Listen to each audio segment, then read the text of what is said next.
Hello and welcome back to another Adventure Bicycle Person video. So I've already shown you the bike that I'm going to use on the Aotearoa 2019, that's my Surly ECR. This time I better show you all the bags and the gear, because I'm off next week and I better show you this video before I leave. Also, sorry about the wind noise on this one, it's pretty windy in the garden the day that I filmed this, so you might just have to deal with that.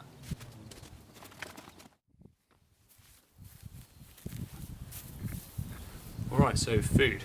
Being a diabetic and a celiac means that I have to carry loads of food with me because I can't always find it when I need it. For me that means a whole load of cereal bars. I always take too much of these, can't help it. Some kind of sweets, quite like jelly beans at the moment. Can normally manage to chew those even when I'm not feeling like it. Something I definitely can eat at all times is chorizo. This is New Zealand chorizo, so it's not so great, but it does the job. In the evening I'll have something like a can of tuna. Show you a trick in a future video how to cook that on the road. There's another thing I like to have up front in the snack bag, so that's some dates and almonds. It's a really nice mixture for good energy throughout the day. So that's what I've got this weekend for an evening meal. That's a gluten-free backcountry cuisine. That's a really light dehydrated meal. Not the tastiest, but they are incredibly lightweight. If I can get anything better, then I'll have that instead. Here in the middle, got a custom frame bag. All of these are from Kit. This one opens up nice and big so I can get lots of access to the inside. That's where I keep kind of bulky, heavy stuff like food and a few extra items of repair gear in the bottom there as well. Kind of medium-sized seat pack back here, that's where I keep all the squishy compressible stuff, so all my clothes and like a towel, any spare layers and stuff in there as well. And on the back I use that strap to hold on my waterproof layer. Alright, clothing. What I'll be wearing is a good pair of lycra padded cycling shorts. These are a new one that I'm going to try out this weekend. These are from Ground Effect. These are specifically designed as a bikepacking short, so that's my preferred shorts of choice. Tend to wear a road or cross-country style jersey with some pockets in the back. Find that quite comfy, good wicking material.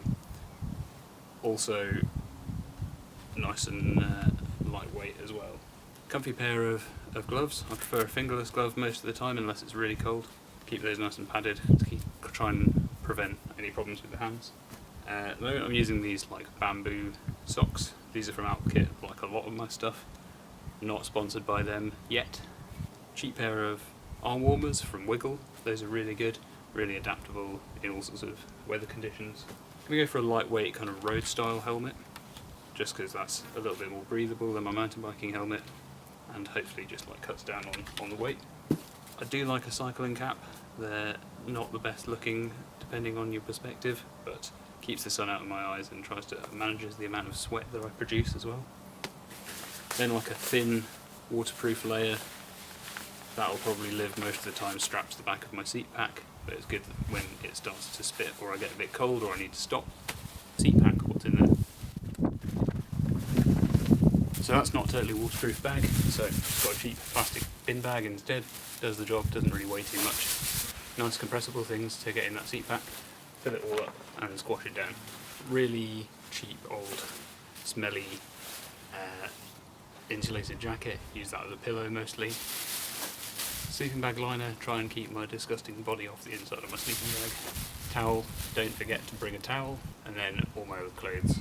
So that means some zip-off shorts trousers. They look super cool, of course, but I can use those for riding shorts or trousers if it's a bit chilly. Some undies, and then I really like these synthetic thermal leggings and top.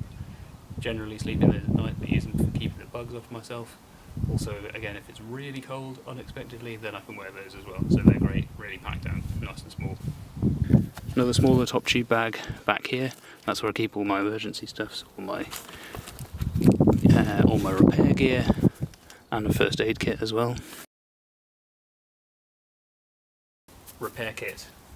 Everything that you need in case you break down, have any problems. Cable ties. This is probably too many, but I always take some cable ties with me. You can fix all sorts of stuff with them.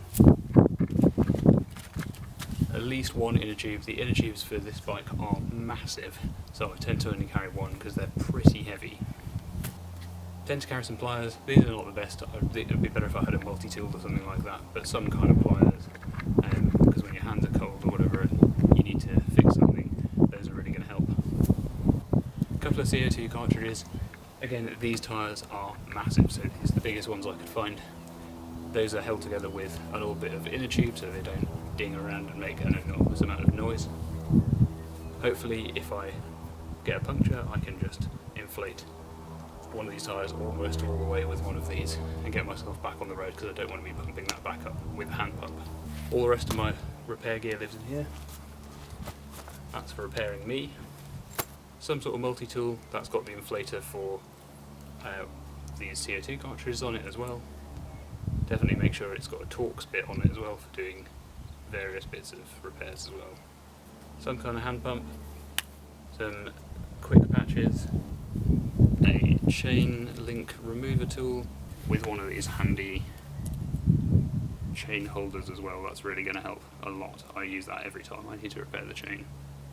Tyre levers, definitely going to need those, although I've actually just replaced those with these ones, so those are a bit tougher, and also they come apart and double up to act as a master link remover. If possible, everything should do more than one job.